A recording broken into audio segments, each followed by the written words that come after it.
Hello and welcome back to Dr. Logic awkwardly does logic in her office. Take 8 of trying to get this video done. Let me tell you, trying to do reduction to conjunctive normal form in public, not as easy as you might think. However, I now have an example. It is small enough to fit on my whiteboard. I'm not going to get confused by my distribution laws in the middle of the video. Let's see if this works. So what I'm going to do in this video, and I am going to do it, is give you an algorithm for converting any arbitrary propositional logical formula into conjunctive normal form or disjunctive normal form. It's the same algorithm, it's just which laws you choose to apply at which point depends on whether you're aiming for CNF or DNF. So what do I mean by an algorithm? I just mean a list of steps that you follow until you've reached the desired outcome. So some of the steps you might go back and do in an iterative fashion. You might have to apply them more than once. Other steps, you do them once, you never have to worry about them again.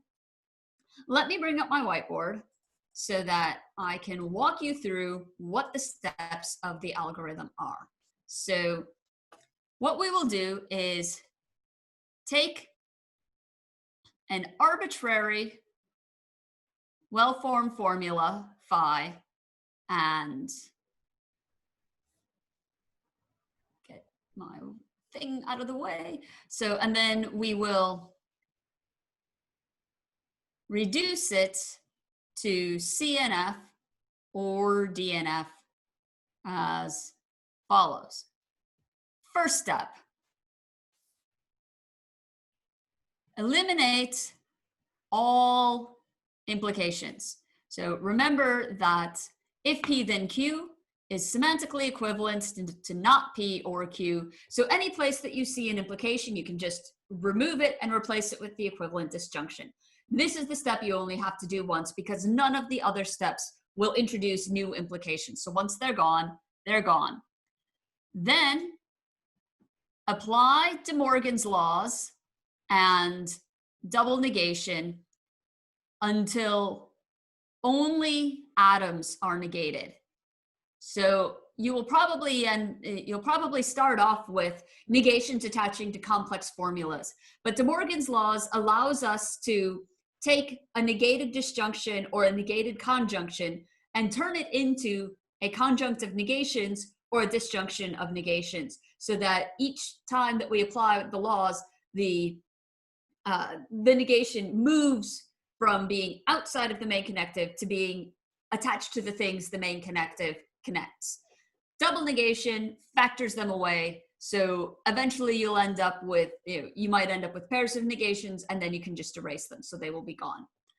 Then apply the distributivity, commutivity, and associativity laws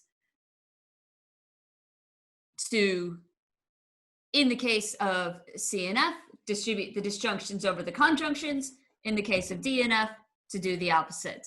So the example I'm gonna give you is for CNF. So what we want to do is to distribute disjunctions over conjunctions. So what is the example that I've come up with that I can now actually do without making a fool of myself on the internet? Who knows? I'll do that anyway. So our formula is if P then Q, then if P and R, then Q and R. So this formula happens to be a tautology, but that's irrelevant for what we're doing. I could apply the algorithm for any formula whatsoever. First thing to do is, there's an implication, there's an implication, there's an implication. Let's get rid of all of them by using this equivalence up here at the top. It works best to do it with the kind of most internal implications first. So this one here is going to become not P or Q. We'll skip that one. Over here, this one will become not P and R or Q and R. And now we can go back and do this main connective one by sticking a disjunction in there and a negation out of the front. So this was the step of eliminating implications. Now we want to see where do we have negations that are not attached to atoms. So this not P right here, that's fine. We'll just ignore that for the time being. But these two, we want to push inside of the formula using De Morgan's laws. So remember, De Morgan's laws say if you have the negation of a conjunction, this is equivalent to the negations, a disjunction of the negations. And the other version says if you have the negation of a disjunction, this is equivalent to a conjunction of negations. So here we have the second case, and that gets us not P and Q. Then over here we have the first case, so this gets us not P or not R, or Q and R. And then we've got some double negations right here. I'm just going to remove them. So this was an application of De Morgan's and also double negation. Now we want to be able to distribute our disjunctions over the conjunction. So what we have here is we've got a conjunction on this side, disjunction as a main connective, and then what we have over on this other side is itself a very long complex formula, but you can think of it as kind of like a single disjunction. Just look at kind of these outermost brackets is pulling it all together into one formula. The distributivity law that we want to use is the one that says if you have phi and psi or gamma, this is going to be equivalent to, I've got to look to make sure I write this down properly, phi or gamma and psi or gamma. There we are. So sometimes when you're first learning how to do these distributions, it can be really easy to miswrite things down. And then you have to stop your video and start again from scratch. Or it'll, throw out your piece of paper and get a new one. What I find useful is kind of labeling my bits. So here, well, I wanted a different color. Come on, give me a different color. P is my phi, Q is my psi, and this entire thing over here is my gamma. So now I want to write down something that has the form of this conjunction. So that means we have P or not P or not R or Q and R. And then on the other side, we have Q or not P or not R or Q and R. So there, we have successfully done a distribution. Now, there's a whole bunch of parentheses going on that we don't need to have because of our convention that if you have like a string of disjunctions, you don't need to separate them into kind of like pairs. So what we have over here on the one side is P or not R or Q and R. And we need those parentheses because that's a conjunction right there.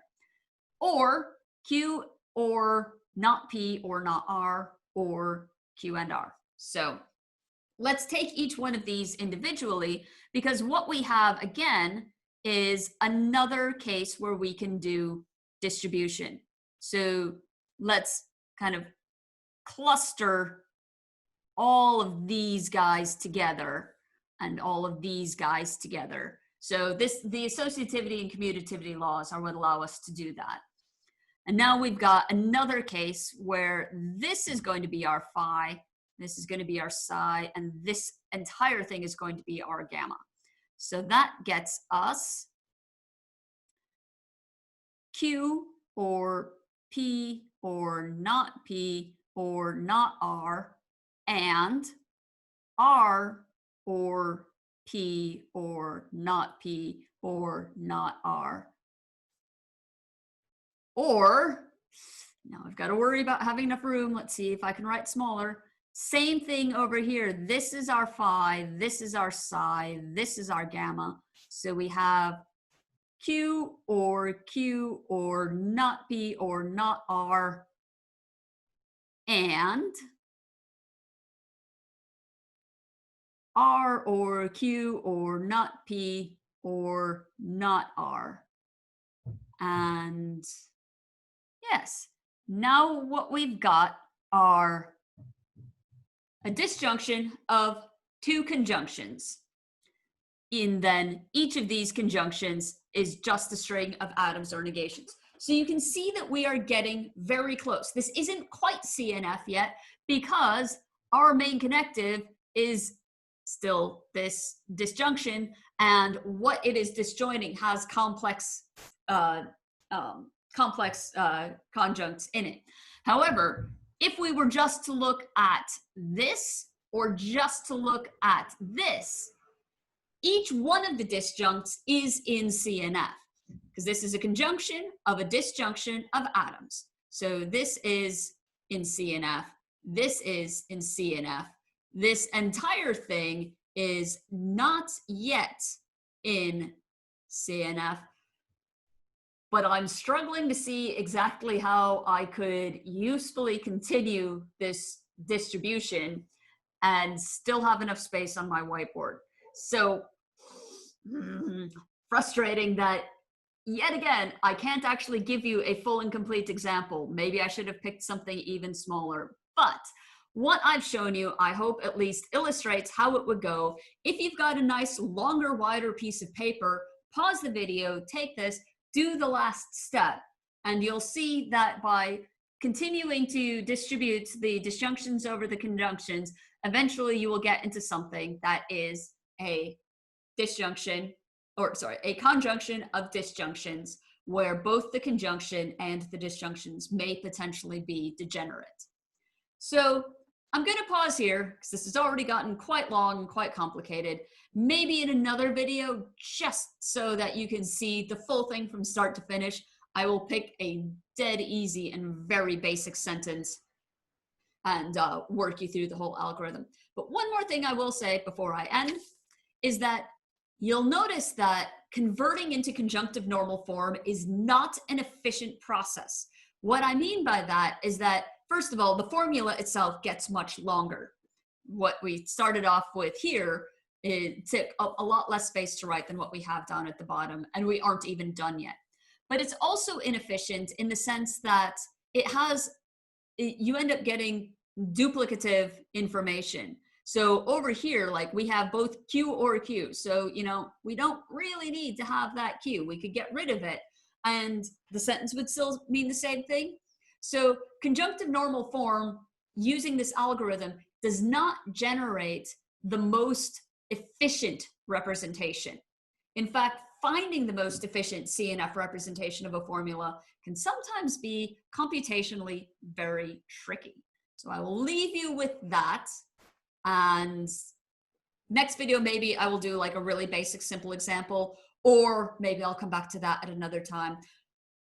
I think we're going to leave CNF mostly behind now, and I'm finally going to make good on my promise to give you the shortened truth table method so that when proving all of these equivalencies and everything, you don't have to go through a bajillion lines of your table. Anyway, that was long and tiring. Thank you for sticking with me. I hope to see you again soon. Cheers.